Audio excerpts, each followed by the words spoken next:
اعوذ باللہ من الشیطان الرجیم بسم اللہ الرحمن الرحیم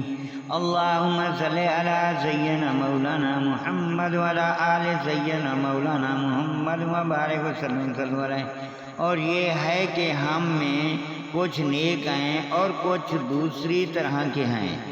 ہم کئی راہیں پھٹے ہوئے ہیں، اور یہ کہ ہم کو یقین ہوا کہ ہرگز زمین میں اللہ کے قابو سے نہ نکل سکیں گے اور نہ بھاگ کر اس کے قبضے سے باہر ہوں، اور یہ کہ ہم نے جب ہدایت سنی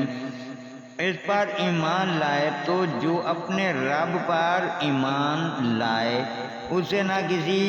کمی کا خوف اور نہ ہی زیادتی کا، اور یہ کہ ہم میں کچھ مسلمان ہیں اور کچھ ظالم۔ تو جو اسلام لائے انہوں نے بھلائی سوچی اور رہے ظالم وہ جہنم کے ایندھن آئے، اور فرماؤ کہ مجھے یہ وحی ہوئی ہے کہ اگر وہ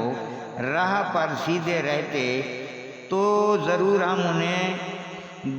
وافر پانی دیتے کہ اس پر انہیں جانچیں، اور جو اپنے رب کی یاد سے منہ پھیرے وہ اسے چڑھتے عذاب میں ڈالے گا، اور یہ کہ مسجدیں اللہ ہی کی ہیں تو اللہ کے ساتھ کسی کی بندگی نہ کرو، اور یہ کہ جب اللہ کا بندہ اس کی بندگی کرنے کھڑا ہوا تو قریب تھا کہ وہ جن اس پر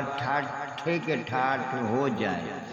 تم فرماؤ میں تو اپنے رب ہی کی بندگی کرتا ہوں اور کسی کو اس کا شریک نہیں ٹھہراتا۔ تم فرماؤ میں تمہارے کسی برے بلے کا مالک نہیں۔ تم فرماؤ ہرگز مجھے اللہ سے کوئی نہ بچائے گا اور ہرگز اس کے سوا کوئی پناہ نہ پاؤں گا